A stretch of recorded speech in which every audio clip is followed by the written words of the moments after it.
What is up, guys? Welcome back to another YouTube video. My name is Royce Chamberlin. I'm a videographer based out in Tampa, Florida, and today I've had some things rolling around in the old noggin that I've been thinking about.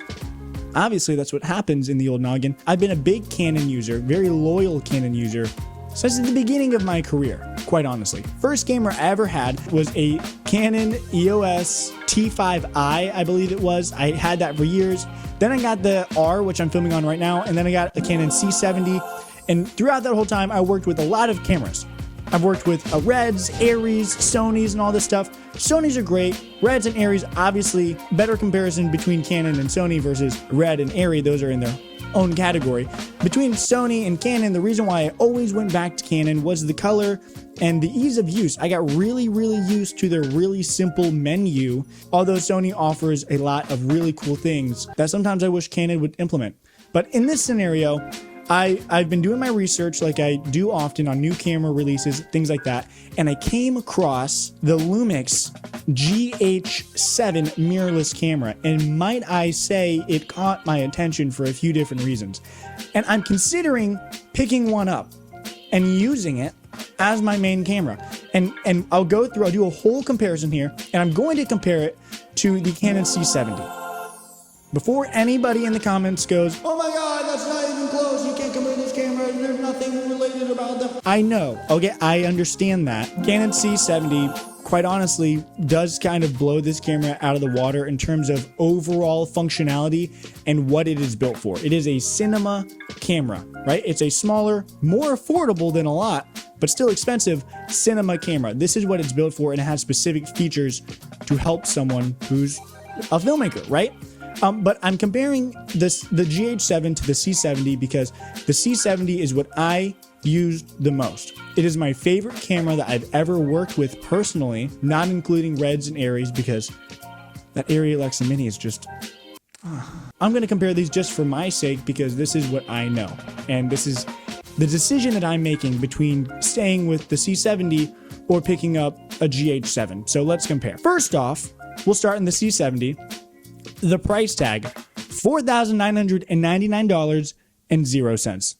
Good job on the no cents, but $5,000 is quite a bit to spend for just the body of the camera. Looking at the GH7, $2,197.99. That price might change. This is still like, it's not out yet. It's pre-order. So this price might change a little bit. And there are a lot of differences, but we're talking about thousands of dollars in the price point here.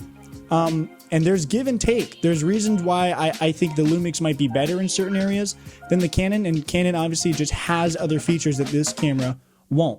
Part of the reason is because the C70 form factor is quite large. You can fit quite a bit more on this camera. If we look at this thing, it is a big foot. Like the mythical creature. Okay, it's huge, it's ginormous, especially when you get it built out with cages and handles and mics, and you'll build your biceps in the process from holding it, but at the end of the day, you're wiped from this camera. It's not the biggest camera out there, but it's large if you're shooting run and gun, which I do quite often. Let's look at the body of the GH7 really quick. First off, just looking at it alone, the footprint is quite small. Won't build the biceps as fast, but that's okay. Going around this camera, it's got obviously a beautiful screen, lots of buttons here. We love buttons. Looking at the top, big old red cinema recording button. Love that. Hate cameras that have little tiny little red dot like the R. It's a thing, and they touched it with the red Sharpie. It's annoying. Also, looking at the front, it has a giant big red button there too. If that's not for recording, that's bad news. But I can all but guarantee that this is a record button, which is also nice to have one on the front. It's kind of an interesting location. I'm trying to imagine where I would ever need that, but quick access I get. If I'm recording a YouTube video, I can press it.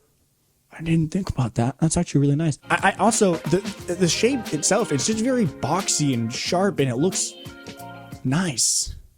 Looking at the side here, the different ports, you have this little mic port up top, little headphone, USB Type-C that you can plug a battery into, as well as a full-size HDMI port. If you've seen my videos before, you know how I feel about this. For a camera this size, to have a full-size HDMI is quite an accomplishment, and for one, I'm very thankful.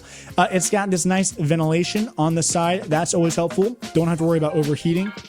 And you can kind of see here with this screen, not only does it flip out like a normal camera does, but it also does the Sony thing where it can kind of tilt back, which I thought was really cool. I've never actually used that or dealt with that, but having the option is nice.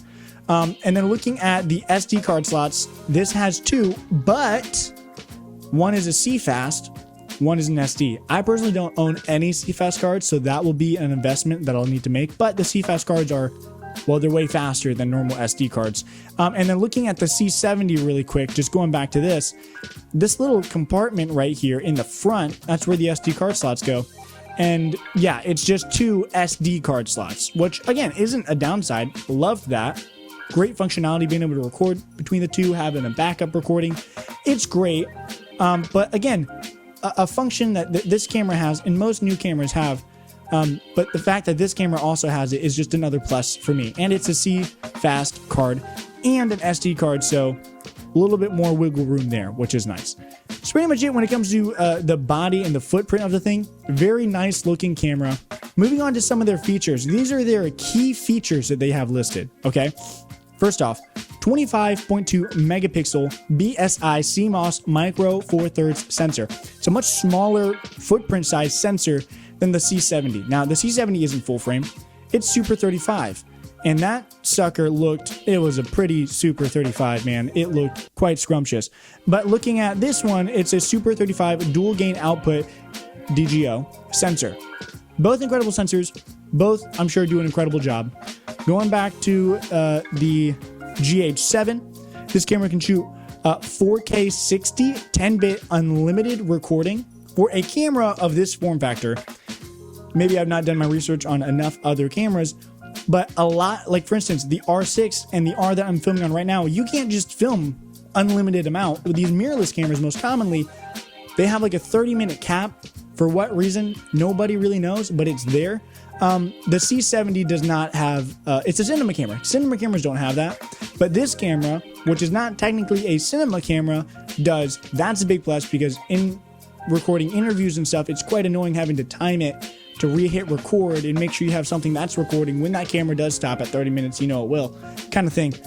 It's nice to have that feature here, because why don't they all have that? I don't know. It can also record 5.7K at 60, 4K at 120, which the C70 can also do. C70 DCI 4K 60, high speed, Ultra HD 4K 120, 2K 180. Obviously, the C70 is a RF mount lens. I always had the EF adapter on it, which was nice because I had like the little wheel adapter one where I could use it as another function. This has a micro 4/3 lens mount. Now, again, I own quite a few Canon lenses. They're all EF, so technically they don't right away work with the C70 either. And I can always get an adapter for micro 4/3 to my EF. But micro 4/3 lenses are quite cheaper. They're smaller, they're cheaper, and they've been around for ages, so there's a lot of good glass out there. I'm not worried about that one little bit. Jumping right in to one of the greatest things that this GH7 has to offer in its form factor and price point is Apple ProRes RAW recording. You ever taken a RAW photo on a camera before, where after the fact in Lightroom you can change some of the exposure and all that stuff? You can film, a lot of cinema cameras can do this, but you can film RAW on this camera. You can't do that on the C70. The C70 does not offer RAW recording, non-existent with this camera. But with the GH7, it is there, as well as 32-bit float audio. Oh god. I made a whole video. I've made multiple videos about mics and why I love them, and my favorite lapel mics that I have are all 32-bit float, because it's essentially like filming or shooting RAW with audio. Now here's a difference. This camera has 13 plus stops of wide dynamic range, where the C70 has 16 plus stops. There's a big difference there, okay? Dynamic range is very important. The higher the number you can get, the better. The Lumix GH7 has dual eye image stabilization, 7.5 stop, 5-axis stabilizer. The C70 does not have internal stabilization, only has digital, and it's not great, okay? Most cinema cameras, Arri's, no red has image stabilization in it at all. Scrolling down to the additional features, we can really dive in. I mentioned earlier, 26.52 megapixels on the GH7. I was quite shocked when I found out that the C70 has actual 9.6 megapixels. ISO sensitivity range, we're pretty much only looking at video here, 100 to 12,800. And the extended is actually backwards. It doesn't extend higher, extend lower. You can go down to 50 ISO if you needed to. But the max here for this camera is 12,800. Looking at the C70, 160 to 25,600. So already the C70 is going to be better in low light. You're going to have much more to work with there. Extended to 100 to 102,000. That is mind-boggling. I never have used that with the C70. I've never had to. Honestly, I don't even think I've ever gotten to 25,000.